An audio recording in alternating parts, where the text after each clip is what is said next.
royaume d'Ambrosia. Ce pays où il fait bon vivre regorge de magie. La magie fait partie du quotidien de ses habitants. Son commerce ainsi que son exploitation y est entièrement libre. Ainsi, certains, passés maîtres dans cet art, décident de partir découvrir le monde, ou même d'en faire leur métier. On les appelle des mages. Certains, contre rétribution, aident ceux qui ont besoin d'aide ou qui sont dépourvus de magie. Dans ce monde, de nombreuses espèces différentes vivent main dans la main. Certains s'entraînent afin de devenir les meilleurs mages possibles et imaginables. D'autres, malheureusement, préfèrent semer le trouble dans le monde plutôt que de l'améliorer. Et d'autres étudient même la magie pour en savoir plus sur le monde qui les entoure. Dans ce monde, il existe 3 grandes familles de magie. La magie blanche, elle regroupe toutes les magies qui n'ont que des effets positifs ou qui n'ont pour but aucun effet négatif. La magie noire, elle regroupe toutes les magies qui ont pour but des effets négatifs. Mort, destruction et désolation, tels sont les buts de ceux qui la pratiquent. Et enfin, la magie universelle, elle est pratiquée par le plus grand nombre. Elle est utilisée pour des objets, des enchantements. Rares sont ceux qui n'utilisent pas. Et voici le village de Dragon Valley. Ce village est connu à travers le royaume pour sa magie très rare, pratiquée par certains de ses habitants. Elle se nomme la magie dragon. Autrefois envahi par de terrifiants dragons, un mage nommé Salamander réussit à les chasser. Aujourd'hui, les dragons font partie des créatures magiques en voie de disparition, les rares en royaume. Certains disent que l'héritier du mage Salamander résiderait actuellement à Dragon Valley.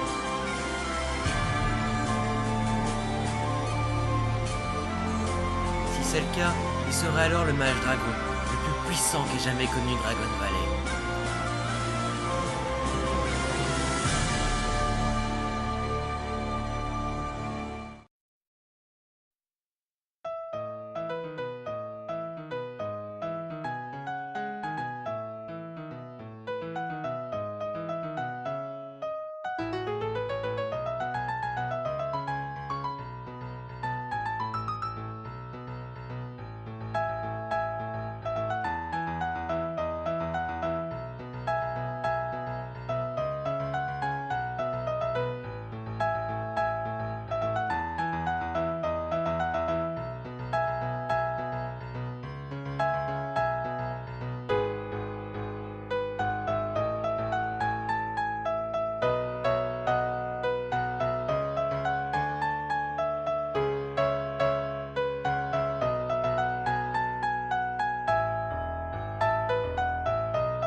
C'est ici que débute notre histoire. Nous sommes chez Chris, un adolescent de 17 ans. Il va partir sur les routes d'Ambrosia, mais il ne se doute pas à quel point son voyage sera incroyable.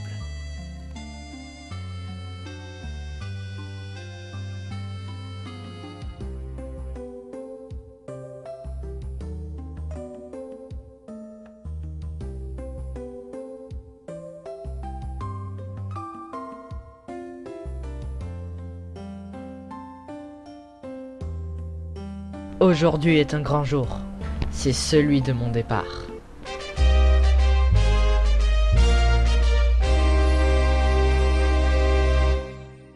Le départ.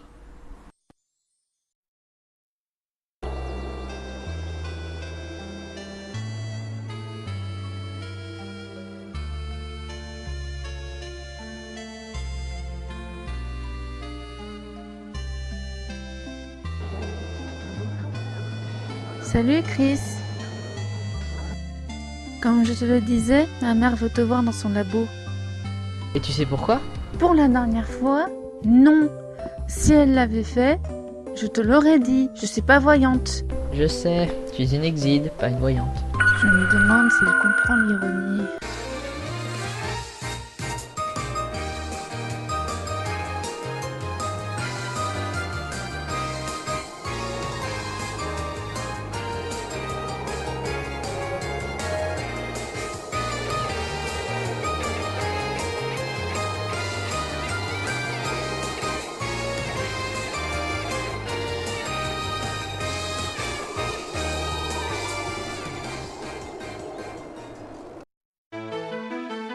Nous voici au laboratoire du professeur Catineria. C'est une experte dans le domaine des sciences et de la magie.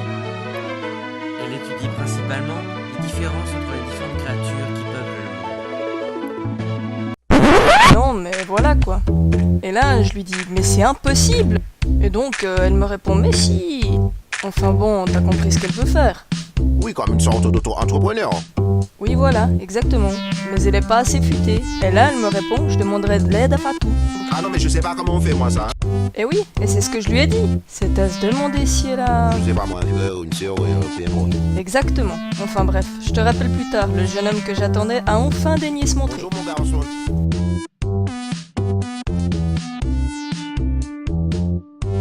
Je me demande ce qu'on va faire de lui.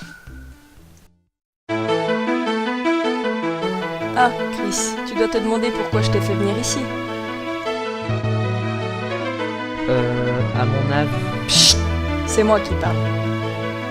Donc voilà, comme je disais, je t'ai demandé de venir me voir pour une bonne raison. J'ai un service à te demander. Comme tu le sais, nous vivons dans un monde extraordinaire, où la magie et la technologie ne font qu'un. Ce monde est également peuplé par de nombreuses créatures. Humains, fées, Excite, Pocket to Monster, mages de tout type et de tout rang marchent main dans la main. Et tous œuvrent pour un avenir meilleur. Je suis d'accord, mais où voulez-vous en venir? Eh bien, c'est tellement simple et si compliqué à la fois. Surtout pour toi qui es loin d'être une lumière. Allez viens, suis-moi.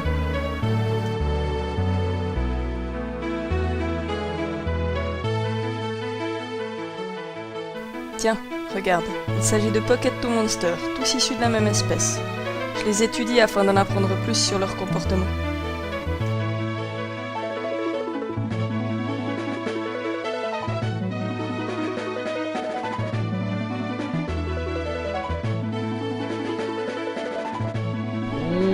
Ils sont très laids.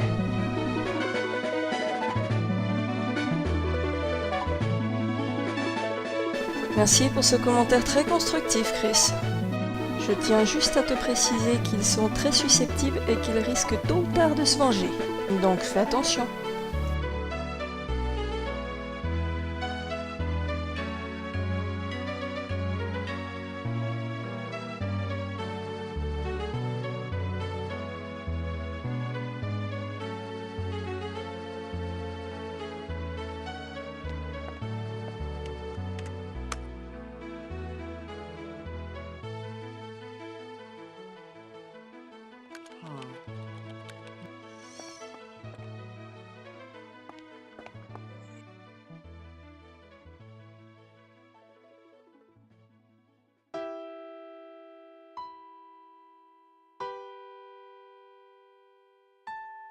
Voilà pour toi, Chris. Je te l'offre, il est à toi. Prends-en bien soin. Merci, mais c'est un œuf de quoi? Il s'agit d'un œuf de dragon. C'est extrêmement rare. Et d'ailleurs, rares sont ceux qui possèdent des dragons. Mais comme tu le sais, encore plus rares sont ceux qui possèdent la magie des dragons. Magie que tu possèdes et que tu maîtrises également. C'est pour cela que je te le confie. Fais attention, il est très difficile d'avoir un dragon à ses côtés.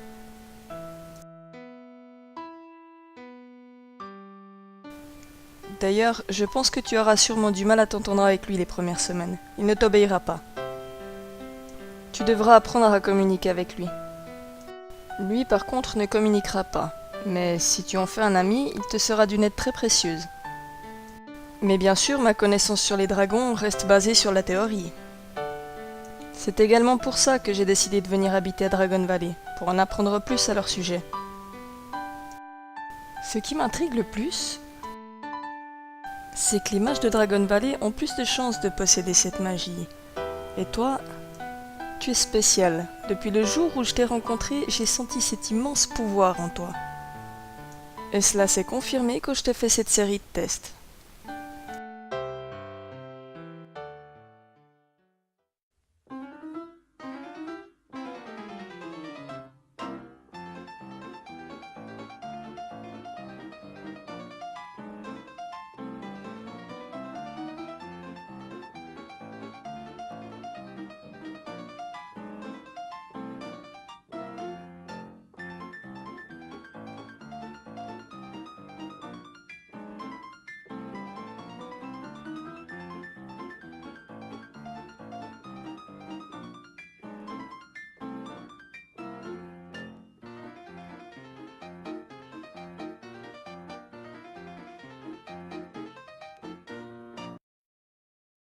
Arrête de t'amuser avec mes caméras de surveillance.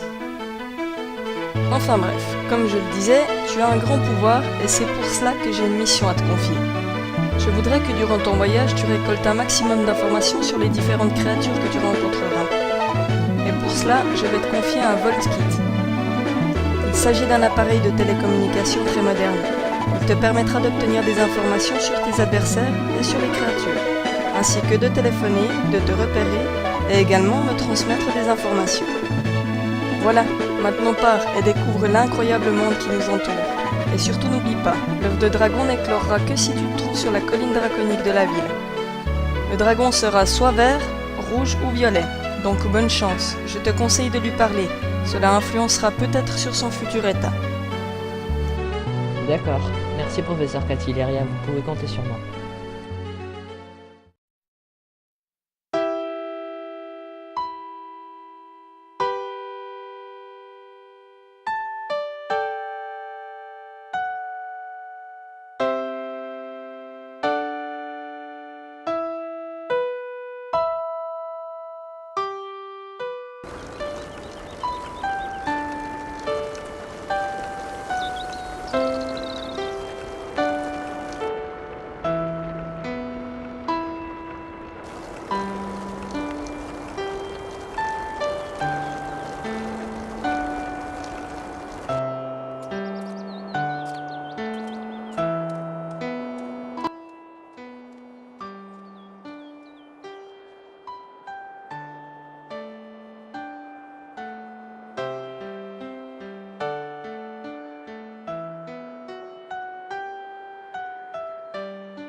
Maintenant, on n'est plus que tous les deux.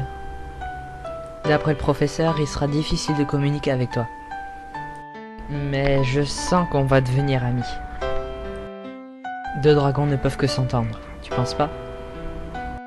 Je me demande quand est-ce que tu vas éclore. Le professeur a dit que tu éclorerais directement à notre arrivée sur la colline dragonique. Mais c'est bizarre, je sens un lien très spécial entre nous. Wow!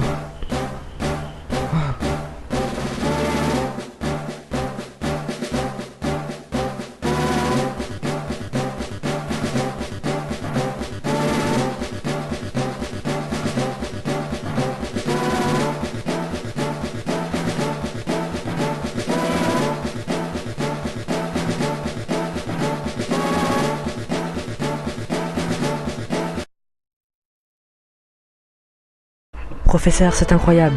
L'œuf, il a éclos. Tu es déjà arrivé à la colline draconique?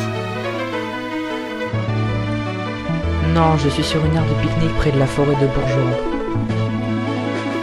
C'est extrêmement étrange, tu es le premier cas à qui cela arrive. Et de quelle couleur est-il? Violet, rouge ou vert? Les premières secondes, il était rouge. Puis il est devenu noir et il m'a même dit quelques mots. Incroyable, je savais que tu étais spécial. Est-ce que je pourrais le voir? voudrais bien, mais il se repose dans mon sac à dos pour le moment. Je vous montrerai plus tard. D'accord, à plus tard alors. À plus tard, professeur. Bon, il est temps de se remettre en route.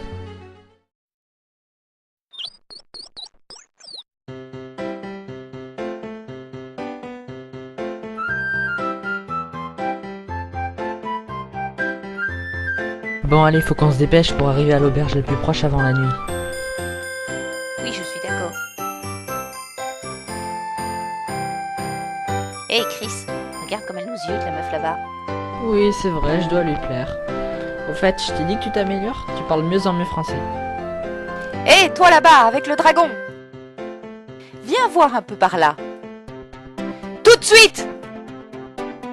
Allez, dépêche-toi, je suis une putain de princesse, on me fait pas attendre, moi. Tu sais que c'est une créature très spéciale que tu as là sur ton épaule? Oui, je sais, c'est un dragon noir, il s'appelle Happy. Eh ouais, ma gueule, je pèse dans la balance. Oh oui, je le sais très bien. Et c'est pour ça que tu seras à moi.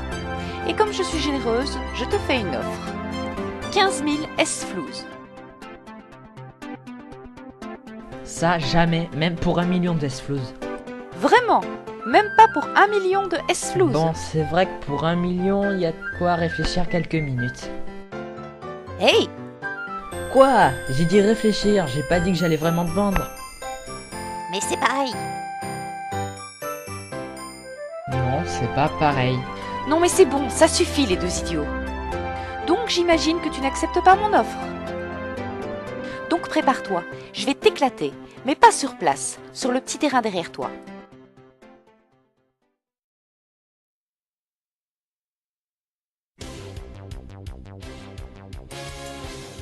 Bon, avant que le combat commence, je te laisse une dernière chance de tout abandonner et de me donner ton dragon. Jamais. Bon, étant une dame et une putain de princesse, je commence la première. Tu as déjà entendu parler de moi? On dit que ma voix est si mélodieuse. Allez, mes amis de la forêt!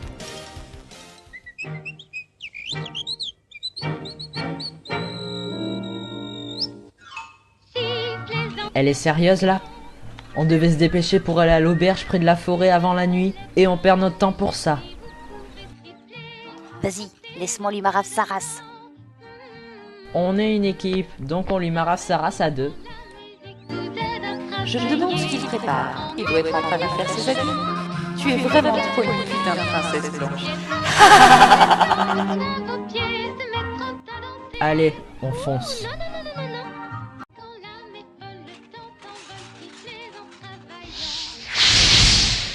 Ah, tu es peut-être allé un peu fort. Mais non, elle s'en remettra. Elle, oui, mais ces oiseaux... L'important, c'est qu'on ne l'ait plus dans les pattes. Ouais, t'as raison.